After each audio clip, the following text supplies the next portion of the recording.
Bonjour les amis, bienvenue dans cette nouvelle vidéo, j'espère que vous allez bien. Je suis très heureux de vous retrouver, non seulement très heureux, mais très heureux de vous retrouver. Parce que faut qu'on parle de ce qui se passe depuis 3 semaines, c'est vraiment un truc de dingue. Ceux qui me suivent depuis le début, ou ne serait-ce que depuis quelques mois, on voit bien que ma chaîne, elle montait régulièrement, presque de manière linéaire. J'avais de plus en plus d'abonnés au fur et à mesure des vidéos que je postais. Mais depuis ces 2 dernières vidéos sur les revolvers de la guerre de sécession, vous avez fait faire, parce que c'est grâce à vous, un bond en avant spectaculaire, mais carrément de ma chaîne. Je ne m'attendais pas à ça. Je m'en réjouis, c'est presque, dans un sens, vous me mettez la pression, parce que je me dis, bon, vous avez donc particulièrement aimé ces vidéos, et si les prochaines vidéos sont moins bien, bon, vous me poussez à la rigueur, voilà, hein, à avoir encore plus de rigueur historique, etc. Donc, franchement, c'est formidable. On est aujourd'hui 2000 abonnés, hein, je pense qu'on les a passés au moment où vous allez voir cette vidéo. Ce matin, j'ai regardé, on était 1980, un truc comme ça. Donc dans la journée, on est probablement aujourd'hui à plus de 2000, alors qu'avant la vidéo sur la guerre de sécession, on était arrivé à 700, et je trouvais ça déjà énorme.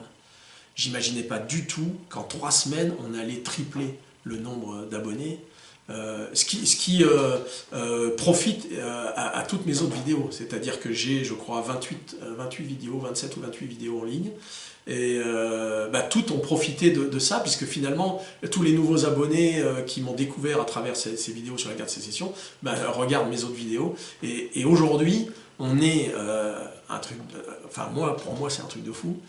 J'ai regardé ce matin, j'ai analysé, vous savez, quand on clique sur analyser la chaîne, on voit les graphiques, les machins, et on est, toutes vidéos confondues, ma chaîne est à 110 000, un peu plus de 110 000 vues. Moi ça me semble complètement dingue. J'espérais bien un jour dire, bon ma chaîne va progresser, et va avoir de plus en plus de vues, et c'est une formidable récompense pour moi. Mais j'imaginais pas qu'en l'espace de 2 vidéos, on allait... voilà, encore une fois, c'est grâce à vous. Et double merci, j'ai envie de dire, parce que non seulement vous regardez des vidéos qui sont quand même pas évidentes, dans le sens où je me plante devant la caméra, il n'y a pas de montage, je fais du one-shot, je vous parle pendant plus d'1 heure. Finalement, ce qui se passe sur la chaîne depuis ces 2 vidéos, c'est une espèce de tampon, c'est agréé, quoi. Ça veut dire que vous validez ce que je fais, ça veut dire que vous aimez mon travail, et ça veut dire aussi que vous voulez que je continue. Ça tombe bien parce que je n'avais pas l'intention d'arrêter. On est quand même sur un format long, et finalement vous plébiscitez ce type de format, donc ça me touche vraiment beaucoup. Non seulement que vous regardiez jusqu'au bout, alors tout le monde ne regarde pas jusqu'au bout évidemment, mais il y en a quand même qui le font, les plus courageux, et je vous en remercie, mais c'est aussi les centaines de commentaires. Parce que regarder une vidéo d'1 heure, c'est bien, mais prendre le temps ensuite d'écrire, parfois même assez longuement, c'est juste... c'est incroyable, quoi. Moi, ça me... Je trouve que c'est... Je suis hyper heureux, quoi. Bon, bref. En tout cas, je ne vais pas non plus faire des heures là-dessus, même si, franchement, ça me... Voilà, c'est incroyable. Mais bon, dans vos commentaires, justement, et je les apprécie tous parce qu'ils sont vraiment extrêmement bienveillants, dans vos commentaires, il y en a un qui m'a particulièrement... qui a fait ma journée, quoi. Parce qu'en fait, il y en a un qui dit dans son commentaire, il dit « le Henri Guillemin des flingues ». Donc il me qualifie de Henri Guillemin des flingues. Alors pour ceux qui ne connaissent pas Henri Guillemin, évidemment, ça n'a aucun intérêt. En revanche, moi qui connais bien Henri Guillemin, qui est un historien, j'ai été... qu'on puisse me comparer à Henri Guillemin, c'est ce vers quoi je tends, mais j'espère y arriver, parce que Henri Guillemin, c'est un historien. Il est né en 1903, il est mort en 1992, il a écrit à peu près 70 bouquins, un petit peu moins, 68 je crois, il a fait énormément d'émissions de radio et d'émissions de télé. qu'on trouve sur YouTube, donc je vous encourage à y aller, vous tapez Henri Guillemin sur la barre de recherche, et vous allez découvrir un historien un peu austère, un peu sévère,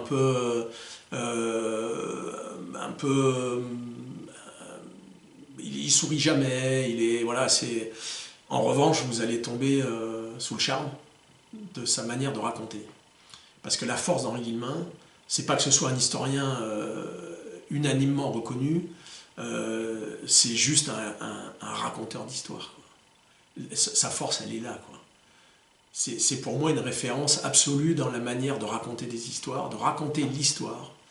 Et c'est quelqu'un quand même qui peut vous faire 2 heures, 3 heures, 4 heures, 6 heures de conférences ou d'émissions avec 2 feuilles.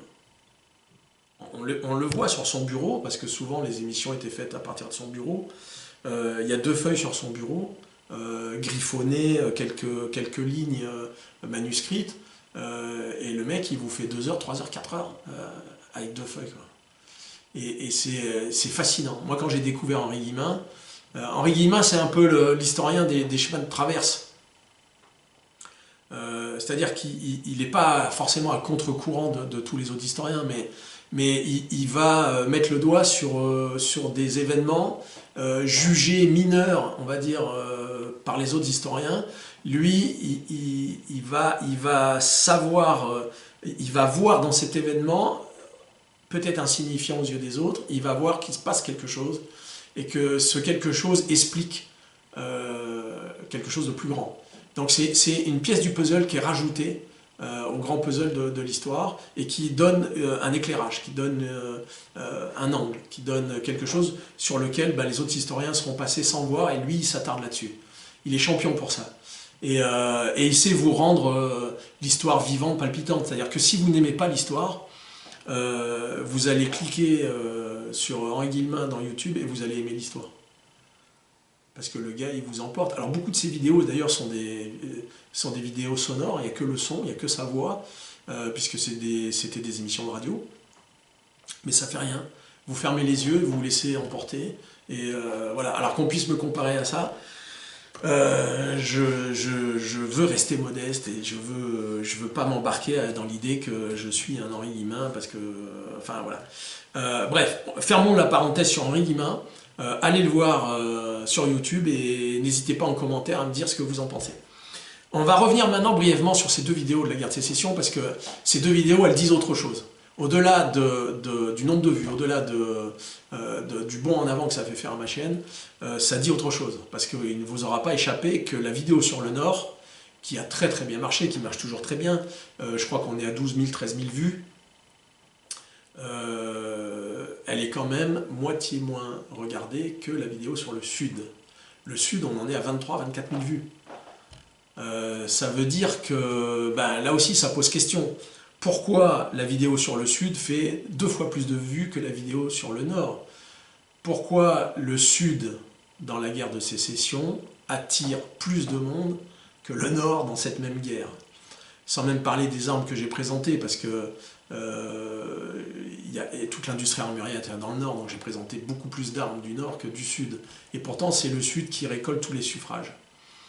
Alors, on a un début de réponse dans le livre, je vous en parlais dans ces vidéos, Le Blanc Soleil des Vaincus, que je vous invite à vous procurer, qui est, je crois, toujours édité, de Dominique Vénère. Voilà, Le Blanc Soleil des Vaincus de Dominique Vénère. Et dans la préface, il y a deux petits textes que je prends le temps de vous lire. Alors vous allez dire, le mec il nous fait une vidéo sur Winchester et il va nous passer une demi-heure sur la guerre de sécession. Mais je me dis que vous avez aimé ces vidéos sur la guerre de sécession, donc c'est normal d'y revenir un petit peu et de s'interroger sur le pourquoi vous avez plébiscité le Sud et beaucoup moins le Nord.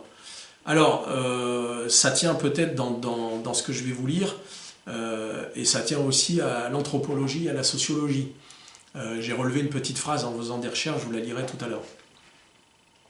Alors dans la préface, il est dit « On pourrait en effet s'interroger sur le goût pour la commémoration des défaites plutôt que pour celle des victoires. Gettysburg, Atlanta, le sacrifice des légionnaires de Cameron, la prise de l'Alcazar, l'agonie de Budapest, la chute de Bien Ben Phu, Saïgon, etc. Est-ce parce que l'héroïsme n'apparaît jamais si grand et si désintéressé que dans la défaite? La sympathie pour les vaincus traduit-elle le sentiment d'une secrète parenté avec les proscrits, les réprouvés et les maudits, les diabolisés de toutes sortes? Ou bien faut-il rapprocher cette tendance du fait que les victoires sont bien souvent suivies de déceptions, car c'est en général après une victoire que les difficultés commencent, finissant par susciter la désillusion, alors, écoutez bien, alors que l'héroïsme dans la défaite se survit intact à lui-même. C'est intéressant ça, parce que pour ceux qui ont étudié le Moyen-Âge et la chevalerie, il y a une très belle phrase qu'on trouve dans un des bouquins sur la chevalerie, mais je ne sais plus lequel, mais la phrase, je m'en souviens, c'est « Le chevalier part au combat avec la ferme et joyeuse assurance qu'il ne verra pas la victoire. » Et il y va quand même. Ça rappelle la bataille des Thermopyles. Vous savez, 480 avant Jésus-Christ, le roi Xerxès attaque Sparte, attaque la Grèce en général, mais attaque Sparte. Il envoie un émissaire, on voit ça très très bien d'ailleurs dans le film formidable de Zack Snyder qui est sorti en 2006, qui s'appelle 300, et qui rappelle cet épisode-là de la guerre des Grecs et de Sparte. Il y a un émissaire du roi Xerxès qui dit au roi Léonidas: tu prêtes allégeance à mon roi Xerxès et il fera de toi l'homme le plus riche de la Grèce et tu régneras jusqu'à la fin de tes jours sur ton peuple et au milieu des richesses, etc. Et tu n'en mourras jamais, quoi. Donc évidemment, il refuse de prêter allégeance au roi Xerxès et il va aller faire la guerre avec 300 de ses meilleurs Spartiates, plus quelques milliers quand même d'auxiliaires, et il va aller mourir. Et en fait, le roi Léonidas a compris que c'est pas tellement, c'est pas dans la défaite en fait il comprend. Il y a une phrase qui dit magnifique, qui dit à trop vouloir la célébrité, on en oublie la gloire. À trop vouloir la célébrité, on en oublie la gloire. Et le roi Léonidas aurait pu devenir célèbre de son temps, un roi très riche qui règne sur des millions de sujets. Mais le roi Léonidas a choisi la gloire. Et la gloire, il l'a eue dans la mort.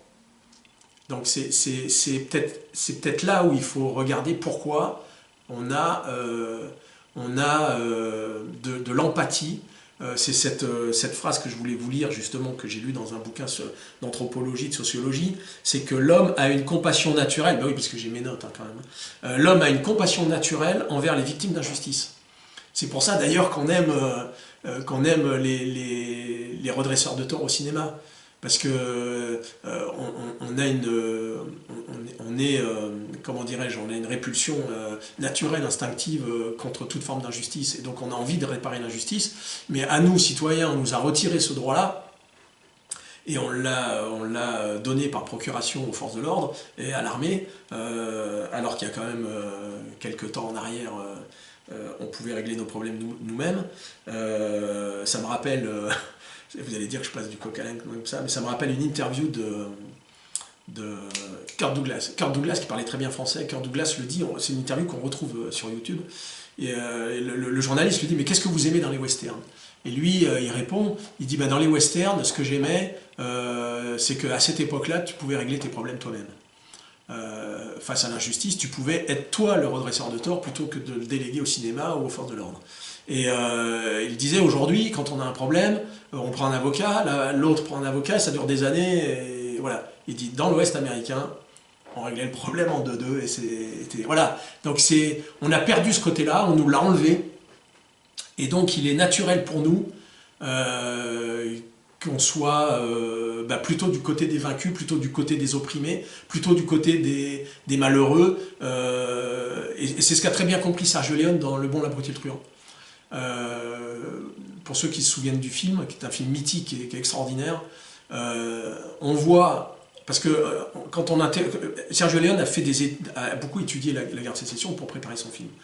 Et il le dit dans une interview, il dit on nous montre toujours les exactions des vaincus et jamais les exactions des vainqueurs. Il dit: moi dans mon film, je vais faire l'inverse, je vais montrer que le Nord avait des camps de concentration où étaient enfermés les prisonniers sudistes et où on les torturait.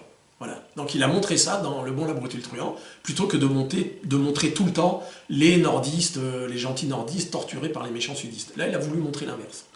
Donc, petite parenthèse, voilà. Donc on est naturellement porté à soutenir les opprimés, à soutenir les vaincus. Et je reviens sur ce que dit la préface dans un autre passage.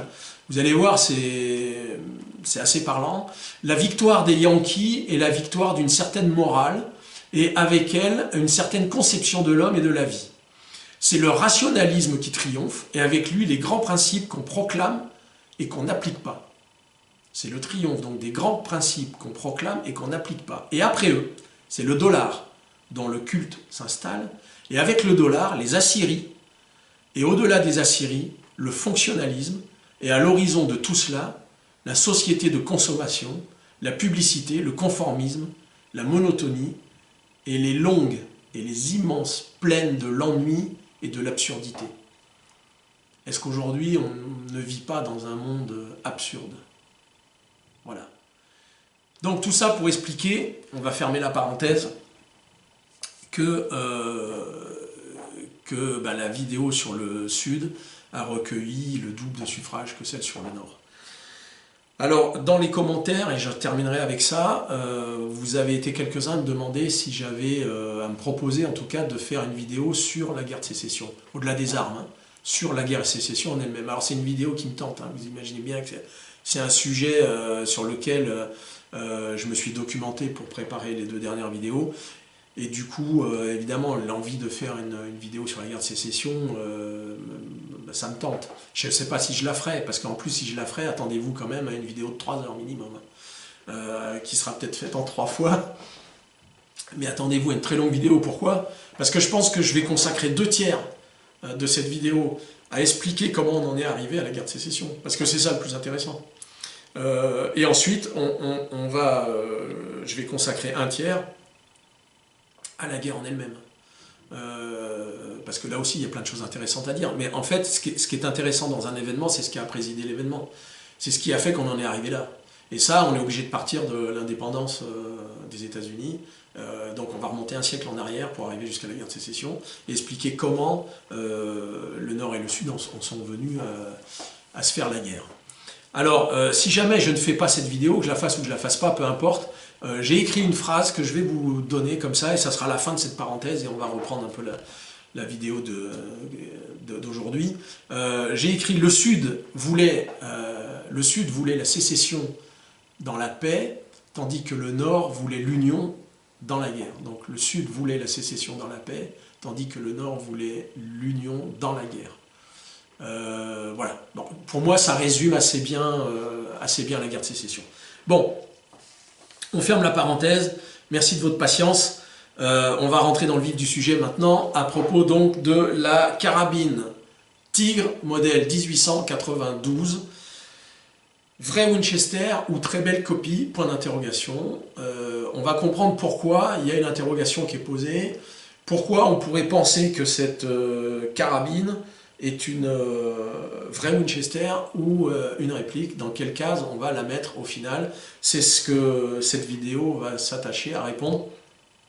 Voilà. Si je vous présente cette Winchester, qui est une Winchester 92 de 1903. Voilà, c'est une Winchester 92 de 1903. Vous allez bien, effectivement, c'est une Winchester. On montre ça à n'importe qui, tout le monde dira c'est une Winchester parce qu'effectivement, il y a un levier de sous-garde, etc. On dirait que c'est une Winchester, et vous aurez raison, c'est une Winchester. Si je vous montre celle-là, qui est exactement la même, à quelque chose près, vous allez me dire c'est une Winchester, et je vais vous dire non. Voilà, c'est pas une Winchester, ou alors je vais vous répondre oui et non. C'est pas une Winchester. Alors pourquoi, dans le titre de la vidéo, il y a cette ambiguïté qui est un petit peu... que j'ai volontairement mis, c'est parce que vous allez voir que à un moment donné, on a pensé en effet que la Tigre était une Winchester sous licence. Alors déjà, 2 mots, juste d'où vient la Tigre. La Tigre, c'est une fabrication espagnole, d'un fabricant, et mon espagnol étant vraiment plus nul encore que mon anglais, je vous ai écrit le nom, un premier effet spéciaux, voilà. Garaté Anitua Company. Voilà, c'est ce qui est exactement marqué, Garaté Anitua Company, sur le canon de cette carabine. C'est un fabricant espagnol. On va revenir sur l'histoire un petit peu de ce fabricant à un moment donné dans la vidéo. Voilà, ce fabricant espagnol a construit, à partir de 1915 jusqu'en 1938, eh bien, a construit ce que tout le monde pourrait considérer comme étant une Winchester. Et il n'y est pas allé de main morte parce qu'il en a construit quand même 1 million. Un petit peu plus d'1 million. Pas tout à fait 1 million 100 000, hein, un peu moins, mais donc un peu plus d'1 million. Faut savoir que Winchester a fabriqué la 92 de 1892 à 1932 et qu'il en a sorti 1 million. Donc en 50 ans, Winchester a sorti 1 million d'exemplaires de la 92. En moins de 20 ans, le fabricant espagnol, alors je dis le fabricant parce que moi dire Garaté Anitua Compagnie à chaque fois, ça va pas le faire, je préfère dire le fabricant. Voilà. Donc le fabricant espagnol, lui, il en a sorti en moins de 20 ans, parce qu'on va voir en réalité que la production a duré moins de 20 ans, il en a sorti 1 million également. Alors le problème c'est que, on va lever toute ambiguïté, hein, la Tigre est une copie, c'est effectivement une copie. Et pourquoi on a cru à un moment donné que c'était une Winchester? C'est parce qu'à l'époque, alors je ne sais pas qui exactement, certainement quelqu'un qui avait intérêt à laisser croire ça, et ça a biaisé un petit peu longtemps les collectionneurs aussi, c'est qu'ils se disaient à l'époque que Winchester avait accordé une licence à ce fabricant espagnol pour fabriquer un certain nombre de 92, de répliques de 92. Et que ce fabricant espagnol, il aurait outrepassé la quantité qui était indiquée par Winchester, il en aurait fabriqué beaucoup plus que prévu, et que donc les Winchester sous licence, enfin les Tigres sous licence étaient de vrais Winchester, mais toutes celles qui ont été fabriquées après, qui sont exactement les mêmes, n'étant pas couvertes par cette licence, bah, sont devenues des répliques ou des copies. Et on sait aujourd'hui que c'est complètement faux. C'est une copie à 100%. Mais la question se pose à savoir comment un fabricant espagnol a pu produire 1 million de copies sans être inquiété. Parce qu'il n'a pas été inquiété. Et bien ça tient à une particularité de la loi espagnole sur la protection des brevets. Alors moi j'ai découvert tout ça en faisant des recherches, hein. Vous pouvez arriver au même résultat en faisant les mêmes recherches. Je n'invente rien, hein. Tout ce que je ne sors jamais rien d'un chapeau, tout ce que je collecte comme info, c'est soit dans les bouquins, soit sur internet, sur les forums, etc. etc. Et je réunis tout ça et je vous le livre tel quel. Alors, il y a effectivement eu en Espagne, ça n'existe plus aujourd'hui bien sûr, ça a été modifié, il y avait à l'époque une loi qui disait que n'étaient protégées que les inventions dont la fabrication se faisait sur le territoire espagnol. C'est-à-dire que si Winchester avait eu une usine de production en Espagne, son brevet était reconnu et protégé en Espagne. Mais ce n'était pas le cas, pourquoi? Comme beaucoup de fabricants, c'est que les fabricants américains ne voyaient pas l'Espagne comme comment dirais-je, un pays majeur dans le développement de leurs activités. Ils n'avaient aucun intérêt à envoyer une usine en Espagne, à implanter une usine en Espagne, au prétexte que sinon l'Espagne allait copier, etc. etc. Donc c'était un marché comme un autre, mais c'était un marché qui était quand même jugé plutôt mineur par les fabricants étrangers à l'Espagne. Alors, néanmoins, la loi punissait la contrefaçon pure et dure. C'est-à-dire que si ce fabricant espagnol avait mis des marquages Winchester sur sa Tigre, là, ça tombait sous le coup de la loi. Mais il a été plus intelligent que ça, il a mis ses marquages à lui, et il a appelé ça la Tigre. Et vous allez voir qu'il a... C'est l'ironie de l'histoire, c'est marrant, c'est qu'il a poussé plus loin le vice. En fait, non seulement il fait une copie, mais lui, il la protège, la copie. C'est-à-dire que ce fabricant, il a déposé un brevet pour protéger sa 92 Tigre, pour empêcher que d'autres fabricants puissent la produire, et surtout pour pouvoir l'exporter sur les marchés sud-américains. C'est pour ça qu'on a longtemps cru d'ailleurs, puisqu'il y en a beaucoup qui se sont retrouvés au Mexique, On a longtemps cru que la Tigre était fabriquée au Mexique. Et pas du tout, c'est une carabine espagnole, 100%. Voilà. Alors c'est vrai que Winchester n'a jamais rien pu faire, sauf que quand même, il y avait une pression internationale sur l'Espagne pour modifier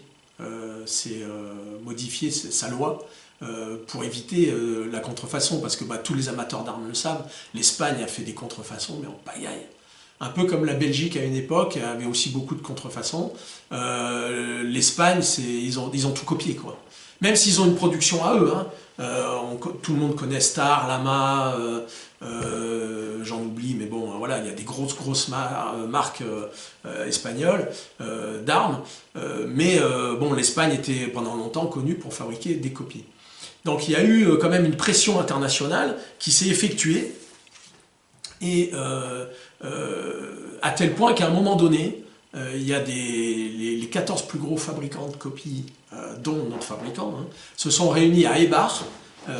Eibar, c'est une ville, c'est ce qu'on appelait une ville armurière. Eibar, on appelait ça la Ciudad Armera, c'est-à-dire la cité armurière ou la ville armurière, et qui était connue comme très gros fabricant d'armes, une ville consacrée à la fabrique d'armes, depuis le XVe siècle. C'est attesté depuis 1481, c'est ce que j'ai pu trouver dans mes recherches.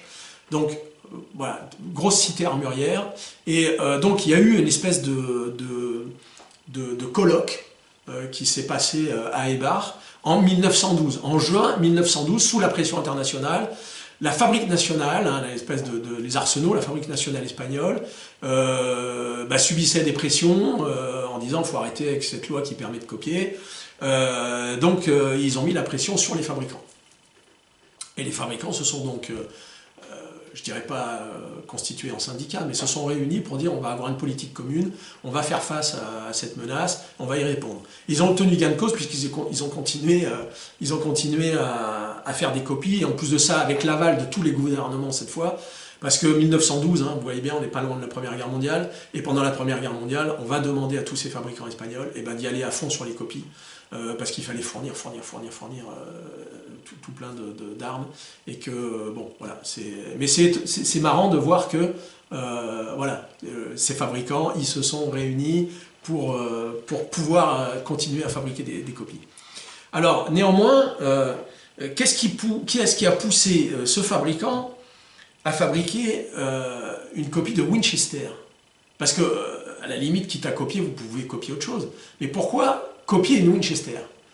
En fait, c'est parce que des Winchester, il y en avait depuis 1860, enfin vers la fin des années 1870. Il y a un premier contrat qui est passé entre Winchester et la cavalerie royale d'Espagne pour, alors je ne l'ai pas noté, c'est moins de 300 carabines dès 1873 que l'Espagne a acheté pour la garde royale, pour la cavalerie royale, pardon, qui a acheté à Winchester. Donc les Winchester ont commencé à se répandre un petit peu, à être connus en Espagne, par ce biais-là, tout simplement par le biais commercial de Winchester, qui était je vends, sans forcément installer d'unité de production, mais je vends à qui veut bien m'acheter des fusils, hein. Ça c'est tout à fait normal. Donc il y avait des Winchester, au même titre qu'il y a eu des Winchester en France.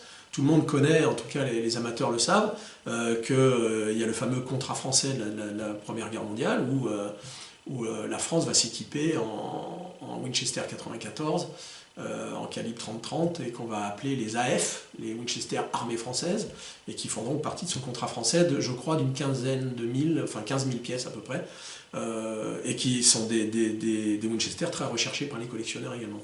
Alors, je reviens sur la Tigre. Pourquoi, justement, cette Winchester, vous l'avez compris, elle est prisée néanmoins par les collectionneurs, à cause de l'ambiguïté qu'il y a eu au début, on en a parlé. Et donc, pour en avoir discuté avec quelques collectionneurs purs et durs de Winchester, ils ne mettent pas du tout la Tigre dans le même panier que les Huberti, les Kappa, les Euroarm, tous ces fabricants de copies. Certains sont toujours là, le Brésilien Rossi notamment, Pedersoli, etc., qui font des très belles fabrications. Mais ces collectionneurs-là, purs et durs, ne mettent pas la Tigre.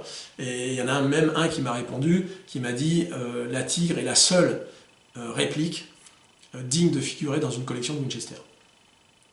Voilà. Donc cette tigre, elle bénéficie, on l'a vu, de la sympathie des collectionneurs pur et dur.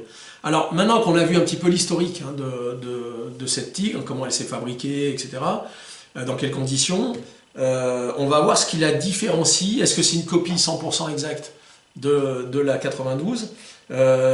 Donc je remercie au passage mon armurier Clovis, armurerie Kenno à Fréjus. Clovis, si tu nous regardes, merci beaucoup pour m'avoir prêté cette carabine que je pensais pouvoir acheter. Puisque c'est une petite 92, elle n'est pas en très bel état, mais elle a le mérite d'être authentique. Et puis elle serait très jolie sur mon atelier, mais elle n'est pas à vendre, donc voilà, bon, c'est juste... tant pis pour moi, mais merci Clovis de me l'avoir prêté, ça me permet de pouvoir montrer dans cette vidéo les petites différences qu'il y a entre le modèle et sa copie. Alors la tigre, on est, autant le dire tout de suite, on est sur un modèle strictement identique à la 92. C'est une copie conforme, à une exception près, c'est le canon. Le canon de la tigre fait 5 cm de plus que le canon de la 92. J'ai noté, pour être sûr de me souvenir, la Winchester 92, elle fait 80, dans sa version carbine, hein, comme ça, elle fait 95 cm. La tigre fait 1 mètre. Donc le canon est plus long de 5 cm et la seule différence, elle est là, parce que le boîtier est rigoureusement identique. On est sur les mêmes proportions, on est sur les mêmes dimensions au niveau du boîtier entre la Tigre et la 92 Winchester, excepté, alors ça se voit, je ne sais pas si ça se voit beaucoup à la vidéo, ouais, c'est assez bon quand même, cette affaire. C'est au niveau de la prise en main, je ne sais pas si vous voyez, en fait les brides ici qui maintiennent la crosse, la bride haute et basse qui maintiennent la crosse, elles sont 3 mm plus larges sur la Winchester que sur la Tigre. Mais dans les deux cas, bon, ça nuit en rien la prise en main, il n'y a pas de problème. Donc les deux seules différences à noter, c'est le canon qui est beaucoup plus gros. Il est plus long, mais il est aussi plus gros, puisque, alors je ne sais pas si on va le voir bien à la vidéo, voilà. Alors à la bouche, le canon de la Winchester fait 15 mm, tandis que celui de la Tigre fait 17 mm. Et c'est exponentiel, j'ai envie de dire. C'est-à-dire que la base du canon ici, elle est plus large que la base d'ici, ce qui explique le poids. Parce qu'il y a une différence de poids, forcément. La Winchester 92, dans la version carbine, elle fait 2,5 kg, alors que la Tigre, dans la même version carbine, elle fait 3 kg. Donc 500 grammes, ça commence à faire beaucoup quand même. Hein. C'est important au niveau du poids. Encore une chose sur la Tigre, elle a été, c'est attesté, je ne sais pas pourquoi, j'ai pas d'explication, mais elle a été livrée par moment avec un fût qui arrivait jusque là. Et donc cette sangle, elle se trouvait ici. Voilà, j'ai vu ça en photo, mais j'ai pas trouvé l'explication, puisque pour le reste, c'est identique. On sait que ce fabricant espagnol, il a fabriqué que des versions carbines, il n'a pas fabriqué du tout de versions rifle, canons octogonaux, etc. Juste, il a fabriqué la version carbine. Mais on trouve effectivement sur certains exemplaires un fût, un garde-main un peu plus long. Voilà, on sait pas trop pourquoi. Alors, maintenant on va rentrer un petit peu dans les chiffres. Oui, j'ai oublié de dire, toutes les deux sont chambrées évidemment en 44-40. Ce qu'en Espagne on appelait le 44 Largo. Voilà, c'est 44 L sur le dessus les marquages de calibre sont ici. Alors que sur toutes les Winchester c'est marqué 44 WCF pour Winchester Centerfire, donc percussion centrale. Voilà, que dire d'autre? Alors, officiellement, cette Tigre a été fabriquée de 1915 à 1938. Certains articles parlent de 1937, mais bon, 37-38, c'est pas très important. Donc, elle a été fabriquée officiellement à partir de 1915. Sauf qu'on sait, ça c'est attesté, que soit la production n'a pas démarré en 1915, soit elle a démarré, elle a été immédiatement arrêtée. pour justement l'effort de guerre pendant la Première Guerre mondiale, où on a demandé à ces fabricants d'arrêter de fabriquer ce qu'ils faisaient et de se concentrer sur des revolvers, etc., pour fournir les Alliés en armes. Et la production, elle aurait repris en 1923. Donc vous voyez qu'elle n'aurait été donc fabriquée à 1 million d'exemplaires qu'entre 1923 et 1938 ou 1937. Elle a équipé, parce qu'au départ, il n'y a pas de... Le fabricant, il voulait fabriquer ça pour le commerce, marché civil, etc., etc. Et il se trouve que c'est une carabine qui a été adoptée aussi par certains services, pas par l'armée. Il n'y a pas eu de contrat militaire sur cette carabine. Néanmoins, les services de police, la garde civile, les services pénitentiaires, etc. ont été équipés. Il y a une dizaine de services officiels en fait qui ont été équipés de la Tigre 92. Elle a été en service jusque dans les années 80 au sein de certaines unités. Elle était en service jusque dans les années 1980 quand même. Sachant que c'est à partir des années 40 que l'armement a été remplacé, enfin ceux qui étaient équipés de la Winchester, moi-même je dis que c'est une Winchester, de la Tigre, ça a été remplacé par des pistolets mitrailleurs en 9 mm Parabellum, etc. Bon, ouais, tout ça a été renouvelé, mais voilà, ça a eu une belle carrière. Donc on pourrait penser que ça s'est arrêté là. Eh bien non. Eh bien non, parce que on va voir que, de manière tout à fait étonnante, cette carabine Tigre 1892, elle a eu une deuxième vie, elle a eu une deuxième carrière, et qui est une carrière hollywoodienne. Parce qu'en fait, alors, tous les surplus espagnols, etc., ont été envoyés aux États-Unis, ont été envoyés en Amérique du Sud et en Amérique du Nord. Et en fait, comme c'était une copie exacte de la 92, et bien Hollywood s'en est emparé pour en faire la doublure cascade en fait de la 92. Et c'est-à-dire qu'à chaque fois que vous voyez une carabine Winchester 92 tomber dans un ravin, chuter de cheval, ou simplement jeter par terre, à un moment donné où on dit « haut les mains, jette tes armes » et on jette la carabine par terre, et ben c'est une Tigre qui était jetée par terre, c'est une Tigre qui était jetée dans le ravin, c'est une Tigre qui tombait du cheval. C'était pas une Winchester qu'on considérait, à juste titre d'ailleurs, comme valant plus cher que la Tigre qui valait rien à l'époque. Donc il valait mieux abîmer une Tigre, et il s'en est trouvé comme ça, mais on sait pas combien, mais peut-être des milliers qui ont été abîmés. Voilà. C'était la doublure cascade de la 92. Et il faut savoir que dans une série, alors que moi je connaissais pas, mais en faisant mes recherches je suis tombé dessus, mais il y en a peut-être parmi vous qui connaissent, c'est The Rifleman, c'est l'homme à la carabine de Chuck Connors. C'est une série télé américaine, fin des années 50, début des années 60, il y a eu 168 épisodes, et on y voit, alors j'ai même fait, j'ai pris une photo, je vais vous la montrer, on y voit Chuck Connors, voilà, avec une 92. Et Chuck Connors, à chaque fois qu'il avait des problèmes, qu'il était obligé de jeter sa 92, etc., mais il utilisait une Tigre, et il jetait une Tigre, voilà, ça c'est attesté. Voilà.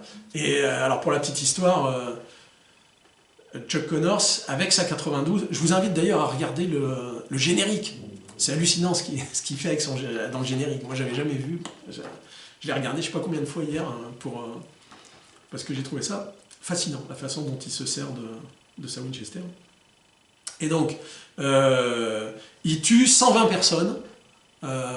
Durant les 168 épisodes que dure la série, il tue 120 personnes avec sa Winchester.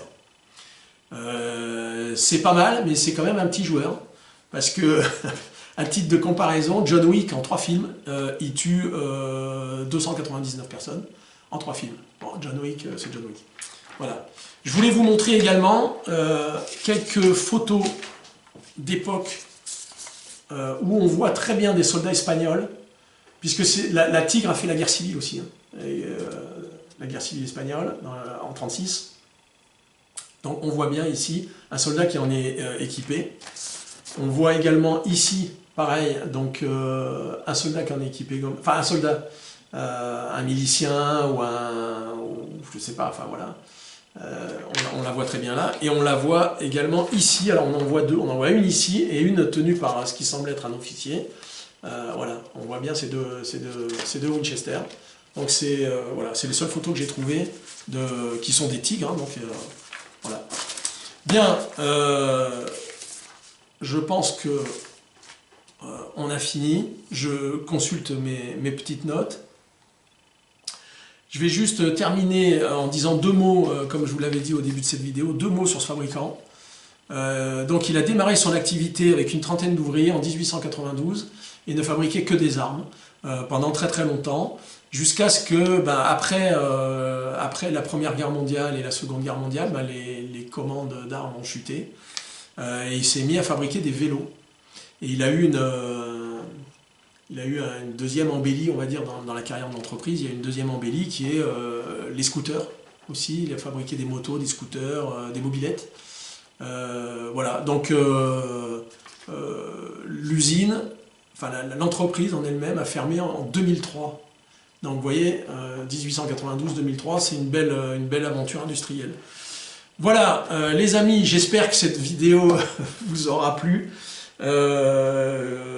Voilà, j'avais envie de vous présenter cette carabine qui voilà, avait une petite histoire, vrai Winchester, fausse Winchester, donc j'espère que ça vous aura intéressé. Je prépare une vidéo, ça y est, j'ai reçu ce que j'annonçais dans une précédente vidéo, c'est que j'ai reçu l'arme que j'attendais pour faire une vidéo. C'est une arme qu'on voit dans un film mondialement connu, et on s'est toujours demandé c'est quoi cette arme-là. Bon voilà, je l'ai reçue et je vais pouvoir vous la présenter dans la prochaine vidéo vraisemblablement. Voilà les amis, je vous remercie encore, c'est incroyable ce que vous faites sur ma chaîne. J'ai envie de dire, comme je dis à chaque fois, abonnez-vous et partagez mes vidéos, etc., etc. Mais apparemment c'est ce que vous faites déjà, vu le bond en avant incroyable que ça fait depuis 3 semaines. J'espère que ça va continuer. Moi je me sens d'attaque, c'est très encourageant pour moi. J'ai vraiment envie d'aller de plus en plus loin et de peut-être faire des vidéos de plus en plus fouillées, de plus en plus... Alors, on va essayer de rester raisonnable aussi sur la durée. Bon, je crois que ma plus grosse vidéo, elle fait 1h20 ou 1h25, je sais plus. Je crois que c'est celle sur l'histoire de Smith & Wesson. Alors, je vous prépare évidemment une grosse vidéo sur Colt. Ça, je vous l'avais annoncé. Je l'ai un petit peu modifié, cette vidéo. Voilà, je vais vous parler de Colt. Et ça va être une vidéo assez longue à mon avis, donc peut-être je la ferai en 2 parties, ou je sais pas.